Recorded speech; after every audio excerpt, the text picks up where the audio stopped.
So Nick's going to start since he's probably the earliest into practice. We're each going to kind of try to bring a little dose of reality. Yesterday was very rah-rah, DPC is the best, and in a lot of ways it definitely is, but I think there's a lot of challenges that weren't addressed that we kind of need to talk about, and also leave it open to you guys too to have time to ask questions and see if we can help in any way. So I'll hand it over to Nick and we'll get going. Yeah. Thanks. So I'm Nick Thompson. I have a direct primary care practice in Wichita, Kansas. It is not a co-op, and it's also not Atlas. So those are the two questions. Do you know Hannity? I don't know Hannity. I'm sorry. So yeah, we opened our practice, my co-founder and I, in July a year ago. So we've been open 15 months. So as far as established practices, I don't consider ourselves to be established yet. I think I'm kind of in a plateau phase right now, but not in an established place. So if that's you in here, or if that's something that you're interested in, come and grab me. Glad to talk about that. I took a little bit of unusual route into direct primary care, I think. So I did residency in Wichita, did an international fellowship, and was overseas for 5 months. Had no patient base that I was coming back with. Was planning on working for a federally qualified health center to be able to address some of the underserved population needs in our community that we were hoping to address.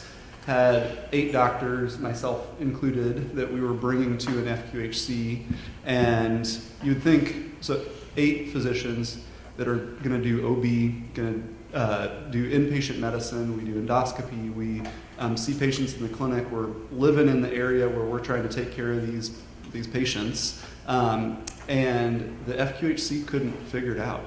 Like, this is crazy. Like, they couldn't get it done. 8 of some of the best trained physicians in our area, they couldn't get it done. So I told them I wasn't starting. They told us we weren't going to be able to do OB, we weren't going to be able to do inpatient medicine. They were going to part us out and have us see Medicaid kids. Wasn't going to work. So I went back to the drawing table, was a chief medical officer for a small town that's about 2 hours away on a part-time basis, and started teaching at the local residency while I was trying to figure out what direct primary care, what our practice was going to look like. Some unique things about us, besides that we're in the town where Atlas is, we are in a really underserved part of town. So our clinic is in one of the lowest socioeconomic regions of our city. And that was a population that we really wanted to meet their needs. Interestingly, we still have a whole pile of businesses that come to us. We still have high earners that come to us, but it was really important that we address that need. The other unique things about us, we still do OB, and we still do inpatient care. And that was something that was really important to us. And there's not many that are doing that. So I see Jack Forbush in the back, and Vance Lassie. It is possible. It's not easy, but that's one of the challenges that we might talk about a little bit more here, because I think it's an important piece of the practice. So we opened July a little over a year ago, so 15 months in. We currently have 630 patients, started with no patient base to begin with. My partner joined me in August, so he graduated residency. We opened the practice together as co-owners. He began seeing patients about a year in, and he's already up to 150 patients or so. So we've seen pretty dramatic success as far as patient numbers go. Some things that I think, so we were trying to talk about a little bit what are some of our best growth strategies, Are there things that we do from a practice management standpoint that end up being super helpful for us? And what are some of our challenges? So for me, some of the growth strategies, you guys know this if you're in practice, your best growth strategy is yourself. If you can sell this thing to patients and then actually deliver what you sold, man, people love it. Like it is not a hard sell. And the bar is set so low around us that if you're average, people are like, what? Where did you come from? Like, this is, please, like, how can I get more of this? And if you exceed that and become excellent in your delivery of care, man, excellence, people recognize it. Even when they don't know what they're looking for and then they get excellent, man, they tell all their friends. So growth strategy wise, we had no growth strategy. We made a few Facebook posts, and we took really good care of people, and we really love them. We do comprehensive medicine, so I think that was something that patients really recognized, and our price was right. So that was our biggest growth strategy.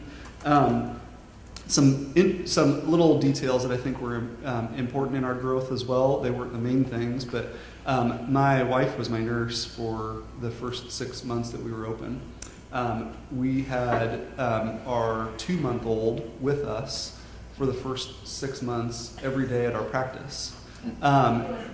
He was two months when we started, and 8 months when I fired her. She says she quit, so she never got a paycheck.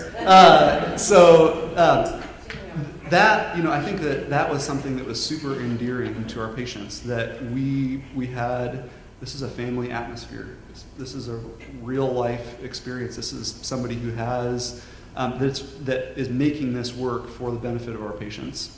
Our best Facebook posts and the one that have generated actual patient memberships are pictures of our kids and our family.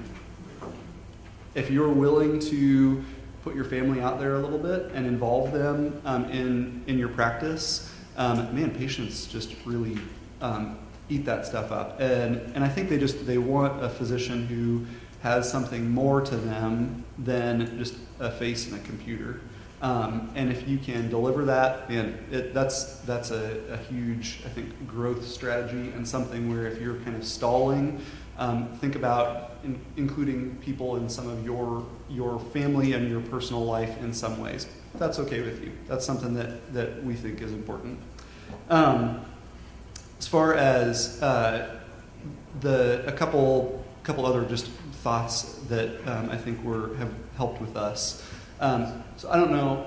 I started taking a check, and this is kind of a reality thing too. I started taking a check from our business at 8 months in. That means that, and I think that's probably earlier than most folks. So you guys have established practices, or I'm guessing most of you do. Who took a check from their business before 6 months? Okay. That's awesome. Between 6 and 12 months? Okay. At more than 12 months. Yeah. So we've got a pretty even split, but the majority of folks were not taking a check from their business for more than half a year. So we still have to have some income coming in other ways, and I think this is one of the difficulties with growth. You get busy. How are you going to end up before your business ends up being financially viable to give you a full income? How do you mix that with some moonlighting? One of the ways that I've done this, and I think if you're interested in doing inpatient care and want to keep up some of those skills, get on with a local residency. Moonlight with them at night. So I work 3 nights out of the month for the local residency, teach the residents. They do all the paperwork, which is awesome. I get to infuse some direct primary care into their lives and practice management, those kind of things, and it ends up being really helpful. So as far as as difficulties go, I think we'll probably get into that here in a minute. So I'll pass it off to Jeff. Thanks for preparing me.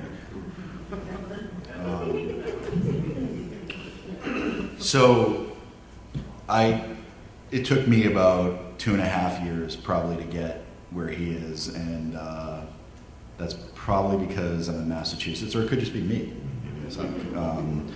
But I think that, I worked as an employed physician for 9 years for Partners, which, if anybody is not from New England, knows that those are the Harvard teaching hospitals. It's the biggest employer in Massachusetts, and probably one of the biggest healthcare systems in the country. And I got to the point where I kind of knew from day one that what I was doing really didn't stick with the oath that I took to actually practice medicine, and it just wore on me. And I think by the time I'm 40, maybe 42, I think I was 38, and I just had one patient encounter where I just went home and was so pissed off at this little old lady, and for bringing in her 8 questions of minutia in a 15-minute visit, that she took, I think, a baby aspirin and a vitamin. And I was like, how the hell am I going to code this? Because she thinks she's here for a physical, but Medicare doesn't pay for physicals, blah, blah, blah, blah, blah. And I was like, what the hell am I doing? Seriously, what did I sign up for here? And that's when I actually was trying to figure out Twitter that night, and I'm not that good with technology. And the co-op in Wichita that I wasn't following, someone that I did follow retweeted a tweet from Atlas, and it was something that I think even Josh mentioned yesterday about migraine medicine costing $200 and something in their local ER and $9.50, hashtag DPC. So of course I hit reply and was like, what the hell is DPC and why do I not know about this? And basically it was, as a Jewish kid, I was like, oh, I think I found Moses or something. So I was like, I've found my Messiah, and it's in frickin' Wichita. So within a day, I was on the phone with him, and I was like, everything that I couldn't formulate in my brain as a solution to the nightmare that healthcare has become, like somebody was actually already doing. So it took about 2 years, but I actually ended up flying out to Wichita, spent a day or two with them, and I'll never forget the thing that I loved about it is it's a beautiful office. They take care of the Koch brothers, these multi-billionaires. But then the first patient of the day walks in and is just covered with tattoos, and I was like, what? What is going on? And because in Massachusetts, all we had at that point was concierge medicine, so everybody has that negative connotation of it's for all the executives, blah blah blah.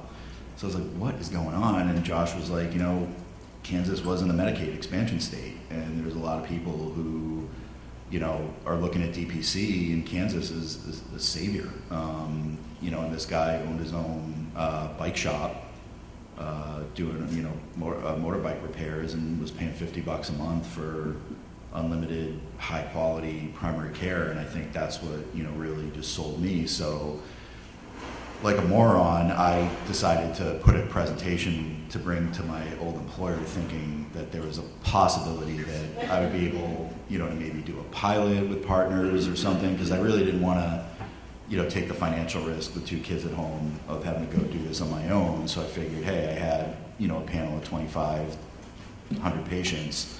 Let's see if they can give me my medical assistant, let me operate under this model.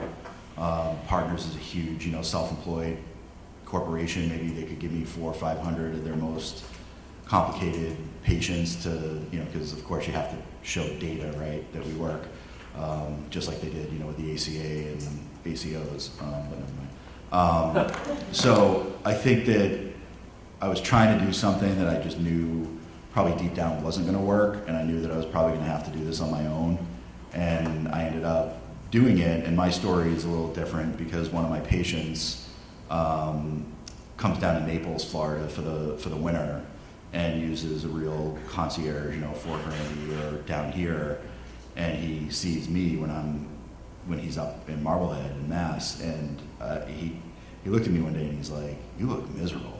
I'm like, "I am miserable." And he said, "Well, what's going on?" And he was like, "Why don't you do concierge? Why don't you?" And I'm like, I don't begrudge anybody doing concierge, but there was something more about the DPC model, and I think the fact that it really can be accessible to so many more people that was appealing to me.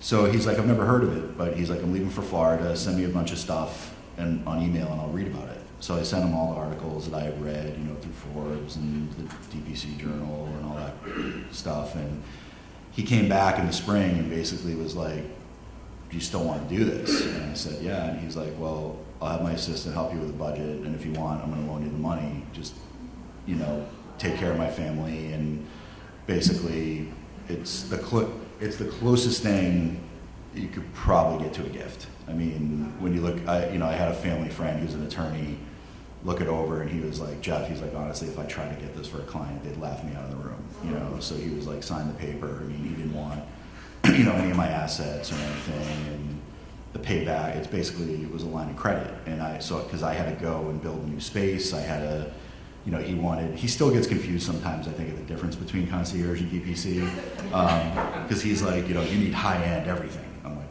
"Okay, like, it's your money, so." So, I mean, I'm probably going to be in debt for quite a long time, but to me, I look at it like a mortgage, like it's good debt. I'm doing something that, I think the irony of the whole thing is they always hang our oath, over our head, when you hear the comments of, "Well, what about the poor?" Like, you're worsening the primary care shortage. I'm like, no, your shitty system is what's worsening the primary care shortage and not giving the poor the type of care that they really need, that is costing, that 20% of patients that cost all the taxpayers in this country 80% of the healthcare spend.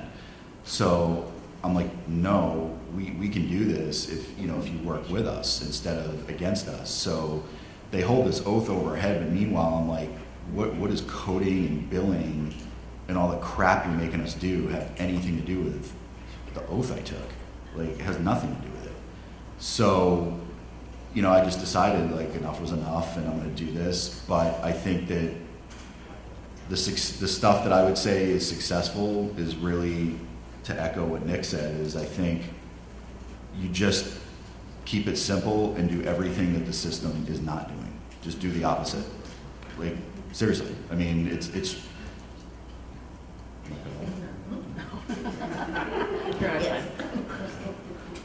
I think that it's really, it's hard, but it's actually simple. You just really do everything you can to compete against something that just isn't working. Now, it's different in Massachusetts, so when we talk about kind of the obstacles, I'll get back to why that's not so easy up there. But I think just take care of patients and do the right thing that you train to do and you spend a lot of years of your life doing. And I mean, you're all here in this room because I think it's the right thing, and the other thing is not the right thing. But I think social media, is a huge key. Luke, who's sitting in the first row here, does like an amazing job with social media. Posting case story, cases of how he saved people money, saved time for patients.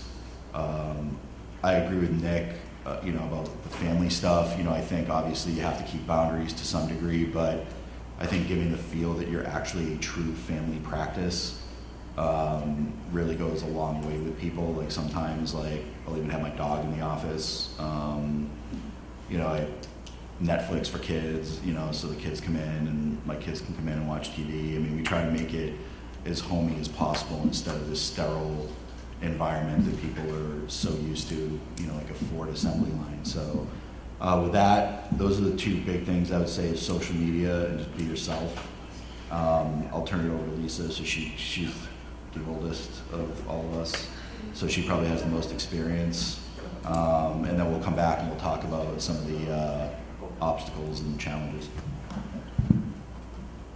Yes, I am the oldest chronologically and in DPC. So this is Baby Bear and Papa Bear and my mom. So I started in 2012, so I'm rounding on year 6 now. And I think I'm going to be the one that's going to tell you how to be a slacker, because everything he does, I do like hardly any of that. So I'm the part-time queen. I work 3 days a week, 3.5. I think it turns out to be like less than 20 hours because I live really close to my office, so I just go home when there's nobody. I see 4 to 6 people a day. When there's 8, I get mad because that's a lot. I'm going to read something that Erica Bliss recently said on a Hint blog. She said, this is my mantra: instead of pulling patients into our orbit and holding on to them, physicians should be working to make ourselves unnecessary. Our ideal should be helping patients achieve and maintain health so they barely need us at all. I think this is sort of how I'm practicing. I love my patients. I do not cherry pick. I think 73% of my patients have at least 3 chronic diseases or more. So I love my difficult medical patients.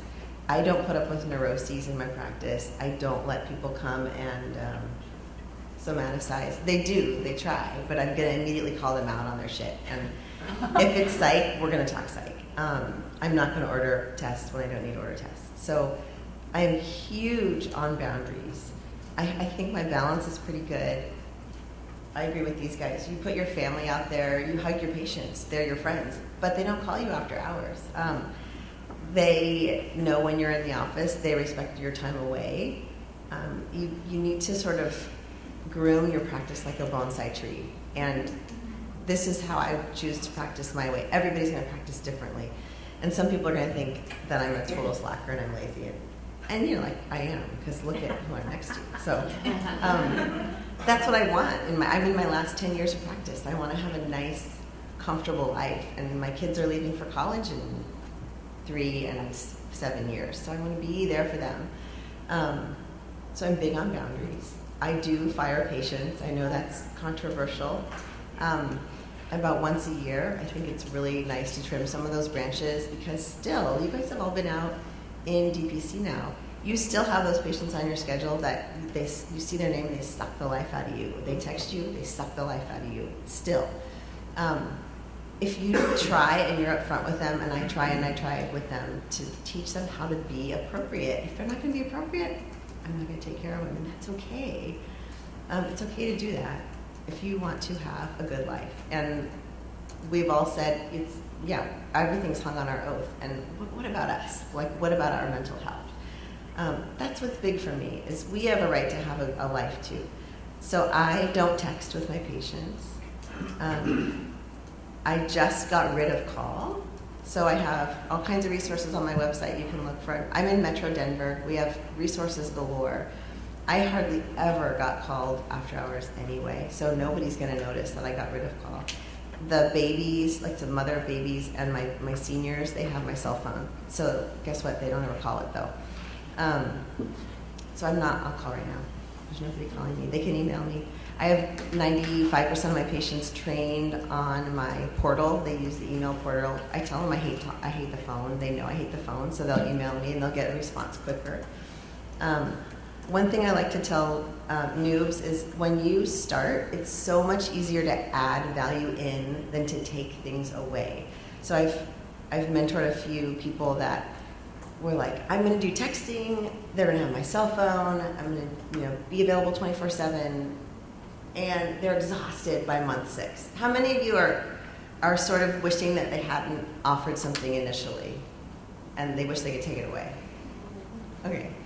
So don't overextend and don't overoffer. How great would it be if you're a year in and you're saying, you know what, I think my patients are great, I'm going to give them the texting option. They're going to be so excited, right? That's awesome. Here I just said I got rid of call, but that's a different story. So anyway, that's my hypocritical thing. But don't promise too much. And I know you're still in the growth phase and you want patients, but be careful with who you select. Come and have them do a meet and greet. You don't have to take everybody. I know you want to pay your bills, but you're going to be so much happier if you mold your practice to the patients that you want to take care of. I would rather have 100 COPD patients than 100 neurotic patients who have no diseases. So those are some of the things that I think make me successful. My patients don't need me. We don't have a codependent relationship. I don't allow that to happen. It doesn't need to happen. Physicians sometimes go into medicine because they love to feel needed, and that's not really why you're in practice. You're in practice to provide care, but there's a line between you and your patients. So it's so big for me is the boundaries thing, and I'm always happy to help people with that. I have about 600 and something patients now, and I have a physician's assistant who works part-time as well. And so people always say, well, she's taking away from your income. She's not she's taking income because she's working, but she's making my life a lot easier, and she's there to answer the phone and see patients when I'm not there, and that's another big value to me. So the other part of molding your practice is figure out what's important to you. What are your priorities? Do you want to be there 5 days a week? You might. That's amazing, and you should be, especially if you're as young as these guys. But when you're old like me, my priorities are different. So you get to mold your practice as the years go by. And the best part about it is everyone's talking about how great DPC is, and you guys are trying to talk about the struggles, and I'm like, I'm in such a great place. I love my practice. I work the perfect amount, and I'm completely balanced in my life. And they always talk about women and finding balance in medicine, and I've gotten there. And so I want to be here to say, look, it's 5 years, but I'm here. I'm here in that place. And so it's doable, and it's not that bad. Maybe it's like childbirth where you don't remember how much pain you were in, but I don't remember being in a ton of pain. And the year I started, my husband was an architect, and it was in the recession, and he was unemployed for 18 months, so neither one of us took a salary, and we're okay, we're still here. So that's all I have to say. Questions? How long did it take you, Lisa, to get to a spot where your practice looked like what you hoped it looked like? Probably 2 weeks. 2 weeks. 2 weeks. 2 weeks. No, it was probably 2 years. 2 years. Yeah. Mm-hmm. Jeff, how far are you off from thinking your practice is going to be where you hope it is? Yeah, I think the one thing I want to echo is that I think is really important that Lisa said is being kind of the first retail independent practice doing this in Mass. I felt like I needed to open like the floodgates, and now when I get calls from people asking me for advice, I tell them, please don't do that. One of the challenges we have in Massachusetts is everybody talks about the opiate addiction as like the biggest crisis we have in this country. Well, in Massachusetts, the biggest addiction we have is health insurance. And we're, really trying, we've had Dr. Mancini, who's joined me, sitting in the fourth row there. We've really had to try to spend so much time educating, because the analogy I always use is we're not trying to move a pail of sand, we're trying to move a whole beach up there. People literally are addicted to using insurance for everything. And how we've grown the way we have is really beyond me in a lot of ways, given the environment up there. But I think that it probably is. But I think the biggest thing is just really, as she said, stay true to yourself, because I think I definitely over-promised. And does anyone have kids in college age? Yeah. So I was pretty fortunate when I was in high school. My parents really didn't have an issue with me drinking beer as long as I did it at home and no one was driving anywhere. So when I went to college orientation, it was like watching animals let out of a cage.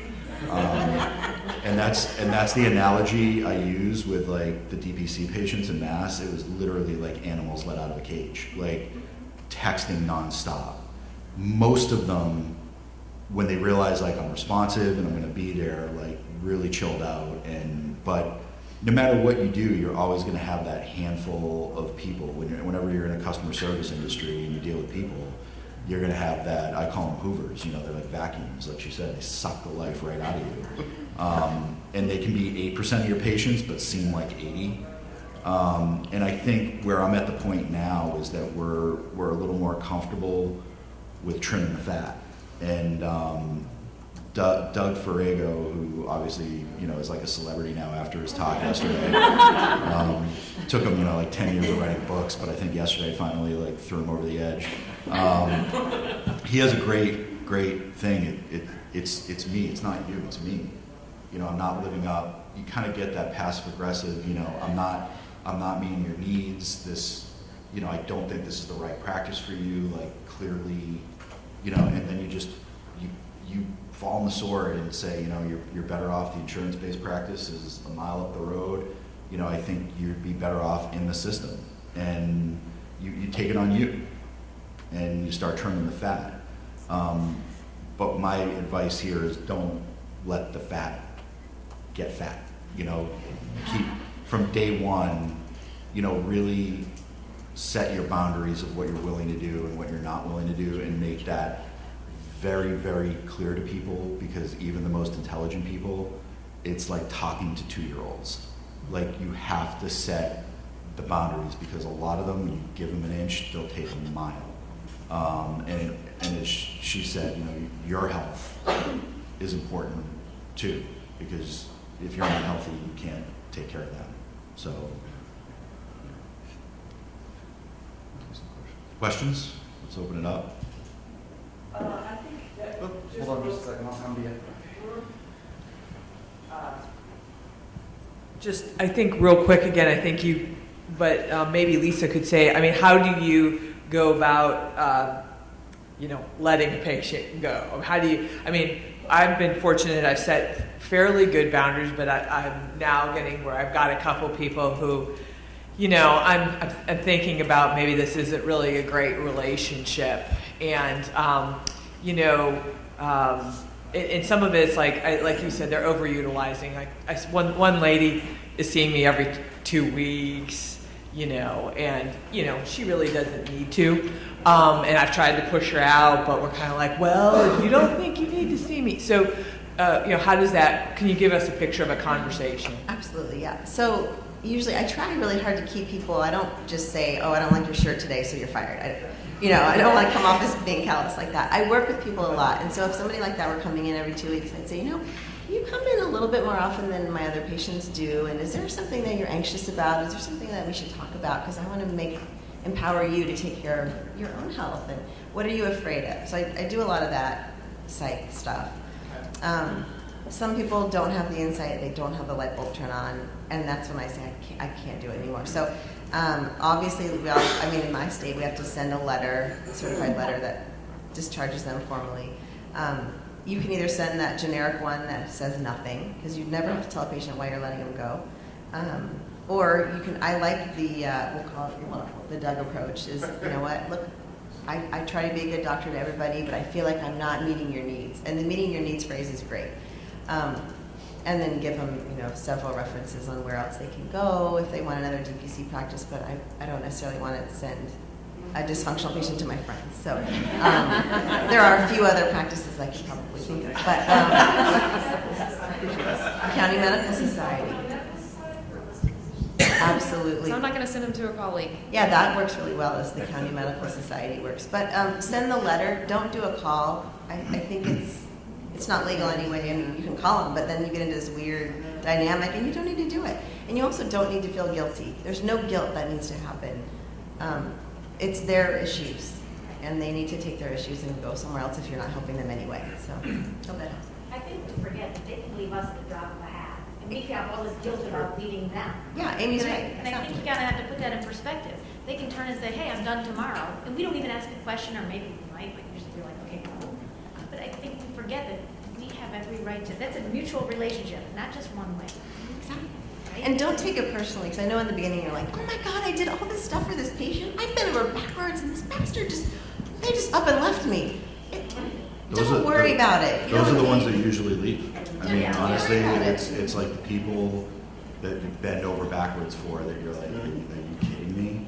But what we do in direct primary care is so much psychology.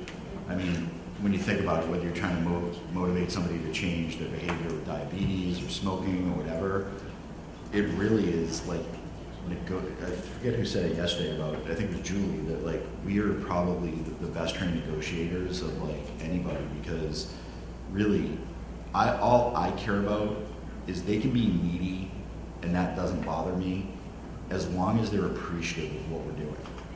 You know, all I want is a thank you. I don't need a ticker tape parade. I just want to thank you. The ones that I would say get rid of, and get rid of fast, and do however you do it, are the ones that will do that to you, but never ever seem like they appreciate what you're doing for them, because they never will. So those people, like Amy said, you know, we've walked around with a guilt complex for so many years, just because of the system, the way that you get beaten down. And when you're beaten down, it's like, oh, okay, well, I'm the kid always in detention. I may as well just stay in detention, right? Like, we got to get out of that mold, and it's really, really hard for us to do. So take like one patient, you know, make your list of your horsemen of the apocalypse that like you see those names, and just start one by one and say, how do I, you know, this is the one, put them in, this is the bad headless horseman at the top. How would I negotiate getting this patient out of my practice?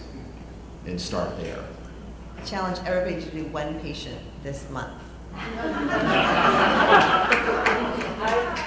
have another question if no one else does, kind of a different patient. Yeah. Question.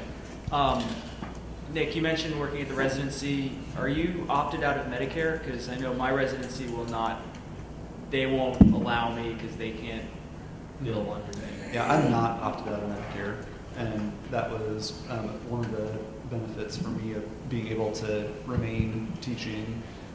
So yeah, and that's something where in my area we have a couple other DPC practices that have physicians that are opted out.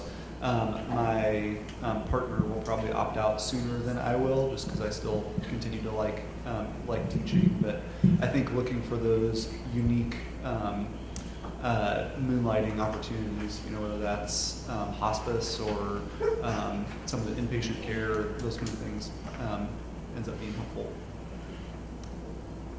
Question here, in terms of challenges, about financial challenges, attrition rates, debit card failures, how do you handle that? Do you have a policy written? Do you ask patients to sign something about it, and what do you do? Yeah. This actually is something I feel like I've learned a lot about, especially in the last couple months. So for me, especially as somebody that, like, I want my patients to like me. And that may be just a personal soft spot, and it may be a benefit as well. But having to tell somebody like you need to pay your bill is really hard for me. And so this is actually the area where it's probably the biggest challenge for me. The 5th of the month comes around, and I get that email from Atlas, and I scroll down to the bottom, and my heart just like sinks, because it's like, okay, here we go again, and it's let's try to recoup these charges, because this is where I'm going to make my money or lose my money. And it's the same people every time. And so this is really where, for me, like, I don't have people that want to leave my practice right now. Like, you either move away or else you don't pay. Like, those are the reasons that people are going to not be in my practice. And having so my partner, as he came in, is much more black and white, and we put together a policy where we have a plan that we implement regardless of who you are. So at 30 days, if your bill is unpaid, we send you a notice. At 60 days, we start the termination process, and at 90 days, you're terminated. And if we as a physician would like to extend a benefit to them because of an extenuating circumstance, then that comes out of our paycheck. And that's something that we recognize, but I now don't have to negotiate internally with my own self, like, okay, is it worth it? Is it not? Like, just send the message. And Yeah, so we send a text message, we send an email, and then I make a phone call. So, yeah, and I do that the day that their card fails, not wait down the line. So that's our unpaid balances went from about $4,000 to we're just over, like last month we were like 1,500. So we made dramatic progress in that. And that also, for me, this is lifestyle for me. This is something that is incredibly challenging for me to deal with. So it's been really helpful. Actually, and to piggyback on Nick, if your patients don't know, if you're alone and you don't have any employees, they don't necessarily know that. So you can be like, oh, you know what, our billing department had that letter go out to you. You can do whatever you want. It's up to you. So don't be the one that's like, oh, I need your money now. The other thing, 5% of my patients are on scholarship, so they get free care. So that's how I can take care of Medicare patients, Medicaid patients, since we can't take care of collect money from Medicaid patients in Colorado. So I do scholarship too on some of them that really I know that need help. So try and do that someday too. Quickie, Lisa, do you have the attrition rate per regions? Do we have that data already established among established DPCs? Yeah, you know, Catherine Restrepo has been doing a ton of articles. Does anybody know if she has the attrition data? I know Hint has some, the Hint clients have some data as well. Yeah, the Hint. Hint just came out with a really good summary. If anybody wants it, I can email it to you. It might be posted eventually on the DPC docs. And they have a packet of their tables. Thanks. It's not the Hint website? Yeah, probably. Okay, no, it's not. But it's on the table Stop at downstairs. the table. So another different question, a different vein. So I've been in practice for about a year and a half, and listened to everybody. Kind of did the marketing strategies that everybody mentioned, which was do all the chambers, do a couple of like BNIs, and that really for me, or try to go out and speak to groups. That did not work in my area. Facebook did, and Google certainly did for me. So I wanted to know if there were any other strategies that you guys employed. I mean, obviously, like you said, the best strategy is by far word of mouth and taking care of your patients the best you can. But just sort of any other ideas. Right. I live in a high density population community and we have a newspaper, like a neighborhood newspaper that everybody actually reads. And so I volunteered to write health articles for them in their paper once a month. I sponsored a kids, like elementary school team. I do free sports physicals at the high school. So getting just your face and name out there like that as a helper to the community helped. And it was free, that's all free. I think the key too is, which I've definitely been guilty of, is trying not to overextend yourself. Because then what happens is you start detracting from what you're really trying to do, which is take care of people. Yes, you have to be a salesperson and a marketer. I think for me, like the biggest lead is just getting somebody to come in and talk to us. Especially, you hear a lot about the employers and stuff. I mean, that is literally like a minimum 18-month sales cycle, minimum. I mean, it's hard enough to sell it to one person, never mind trying to sell an employer who's got 50, 75 people that they have to worry about. So I think marketing to employers is a good thing, and if it's done simply, like try to, obviously healthcare is a hot topic with the costs and everything, that if maybe the chamber, is willing to do like a lunch or something that you could do. But I mean, we tried that. We had the 2 people show up, which is fun. Honestly, like in some ways it was better talking to a small group who was actually willing to be there to take time to listen than talk to a room full of 20 who were just like, whatever. But I think you can also add, like ancillary stuff. I don't really market it, but I'll do like medical cannabis certification. Some people I know do like some cosmetic stuff. You can do other other things to try to attract people in, but I always say, you know, try not to do it in a way that's compromising with the original mission, which is to provide good, affordable primary care. I think trying to identify people in your community that are people of influence, and sometimes those aren't like your high achievers. Sometimes that's the mom of the homeschool network, or the pastor of the church, or the person that runs the business that isn't going to sign up the business, but has all these people that still need health care. So I think that's one of the areas that we've, not necessarily on purpose, but have been really successful. We got a couple churches that had a pile of people that were in our area that liked the model that we were delivering and liked us kind of just personally matched with faith backgrounds. That meshed really well and was a big sell and something that really helped our membership grow. And that is a good fit for me too, personally. So I think thinking about like who are the people with spheres of influence that you don't have any market penetration in, and then go after that one and figure out, can I give them a free membership for a couple months, or can we, donate something to this group that then inserts me into that sphere of influence.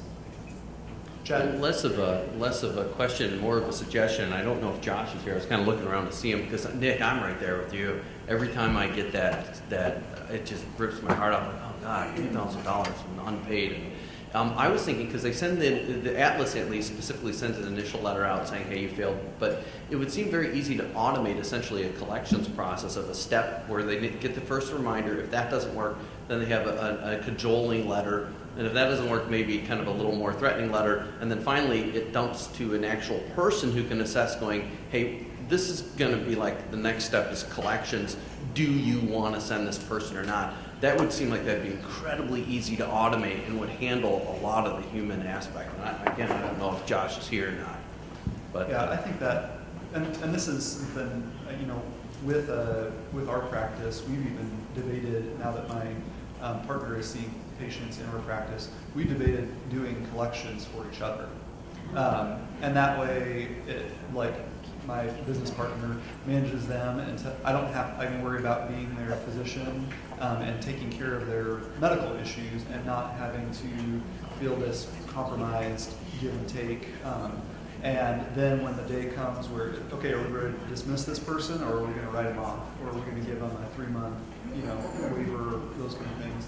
Then that's a one-time thing rather than a 3 times a month thing. When I come across their chart and it's like, it's red, outstanding balance again.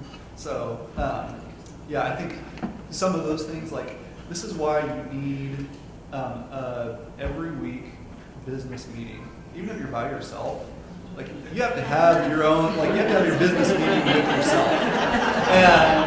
And say, like, okay, realistically, what are the things that are sucking my life and what are the things that are going awesome? And capitalize on the things that are going awesome and brainstorm in a time when you're not answering emails, there's nobody scheduled, and you turn off your text messages for an hour. Figure out what are those things that are sucking your life and how do we change them? And I think if you don't have a partner, you need somebody in your community that you can do that with. You need a local coalition or alliance that can get that done for you. That's super important. Man, we need support because we're not in the giant system anymore with a million of us all working against the man. So we're on our own, and we have to make this work.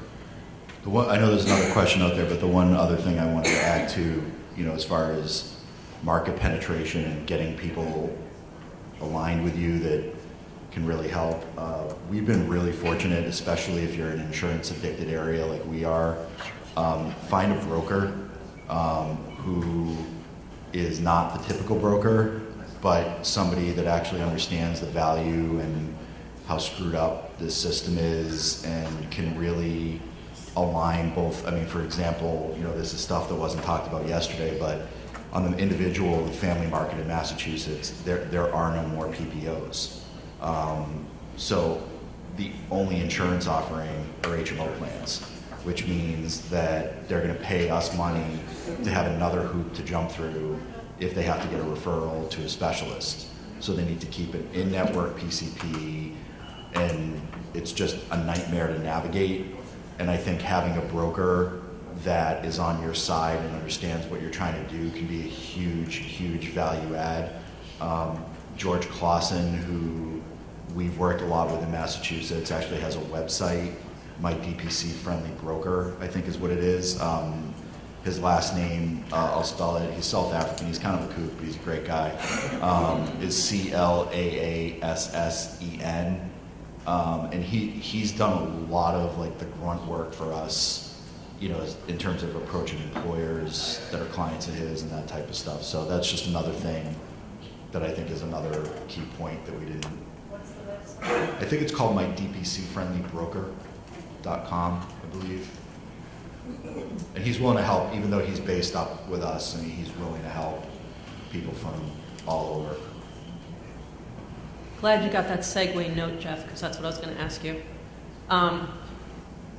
Can anybody comment on how they've approached a local business and how they've arranged the broker? And I mean, I'm thinking we have a natural food co-op locally, we have a distillery, we have a local brew company, and I would like to approach them, but I do not feel at all prepared. So is there a guru out there in the DPC family? Are there yeah, I've looked him up actually. Look up George. He's sending me his book. Yeah, What have you done? Have you gone out and done it, or? You're prepared. I think you're more prepared than what you think. I would say that the first thing is just get one of their people as one of your patients, and let them sell it from the inside. That's a good And then go talk to the owner, because they understand it even less than you do. And even if you don't understand that much, you know more about the healthcare system than any person who's just a random patient. So you can sell the care and then give them some options. So they can go and talk with your broker and say, what about doing this direct primary care thing? If they give you weird feedback, then just say, well, sign up your people for $50 a month after tax and give it a year. See what happens. Or give me your people that are uninsured or difficult to that you're worried about attrition, where they may be leaving if they don't get some benefits. $50 a month. Hey, that's a pretty good benefit right there. So, is there a comment in that? Hi. No, I'm going to stand up. I get nervous. So I want to hear about each of you share the biggest growing pain or the biggest obstacle you've had to address because of growth. And sort of the things floating around in my head are we're not trained as business people. Most of us aren't. So there's a lot of the business side of things that's a struggle. And then also adding on other providers, I think, has been a common theme within the community of how do we add on another provider in a way that makes sense and fits with the model. So those are sort of the growth and how do you kind of expand your provider. So as far as growth, this is something where I think so for me, we grew pretty quickly. We grew 50 patients a month, every month for the first 14 months that we were open. And I think that there's probably a lot of reasons for that. We're probably underpriced, and we've adjusted that pricing a little bit. We are in an underserved area, a few of those kind of things. But there was a time where I was seeing 14, 15 people a day. On a regular basis, and my wife was not pleased. I think keeping your eye on, okay, where are we going, and is this a phase of growth, or is this what it's going to be? And I think there's a time when you may need to cap your panel and not take new people for a little while so you can figure out the business things or so you can get stuff under control. So when I knew my partner was coming on at the end of July, so I just plowed through it. And 3 months later, I'm now seeing 6 to 8 a day, and they're all follow-ups, and I really am enjoying it. Like it's back to being fun. My family's in a much better spot. But I think you have to assess, is it the ramp phase that's killing me, or is it the business stuff that's killing me, or is this just the way it's going to be? And if it's the way it's going to be, you got to change something around. If it's the ramp phase, can you stick with it? We set up our practice in a way that I think can be helpful as far as bringing other people on. So I think it's really helpful to define the role. Are you the owner, or are you the physician, or are you both? And if you separate those roles, I think it really makes the finances and the responsibilities parts of things a lot more simple. So I am an owner and I am a physician. I get paid for my business as a physician by a percentage of our memberships. And me as the owner, I'm responsible for managing the business, paying overhead as far as our nurse and our covering our inventory and those kind of things, paying for labs that were undone and people that didn't pay their bill. My partner was also an owner, but he wasn't a physician for the first year. So he was getting 50% of my membership income, but he's also responsible for all the business stuff. Like he had to help with collections, with doing our finances, with all of our accounting. He put in equal capital to start up. But he then has opportunity to grow within that. Now that he's a physician, he then also is filling that physician role. Then he also starts to build into the business in a different way. And I think if you're going to add somebody, you can't just put them on as somebody that's just going to come in and you're just going to make something. You have to really define what those roles are, as far as, are you going to be administrative, and are you just going to see patients? I don't know if that's helpful, but I'd be glad to talk about that more with those. A little bit more difficult when you go to try to evaluate your practice when you've already been open, because you put time, energy, and risk into it that is hard to value. It's probably worth more than one thing. So. I think our time's almost up. I'll say one quick thing, I'll give it to Jeff. I hear a lot of people on the page that are starting out and they're completely stressed out, and you guys are, if you're 6 months or more, are around there where you're alone and you have no help and you're completely exhausted and overwhelmed. Yes, it's your baby, it's great, but you're like, I can't do this. Spend the money on a good staff member, whether it's an RN, whether it's have somebody help you. Do it earlier, don't wait. It's not worth burning out in the first year. Just spend that money. Yeah, just a quick comment, regarding a lot of the questions that were asked here. We're trying to set up different regional alliances to be resources that can help people with this. I know that the person that asked the next to last question is not here, but there are some people in the alliances, in the regional alliances, that have kind of been there, done that. So you don't need to reinvent the wheel. We all want to get together and help each other out. So use them as a resource, because a lot of the stuff that's going on in Kansas doesn't apply to New England or Maryland or Arizona. So I think you can get a lot of help from that, and we want those alliances to grow.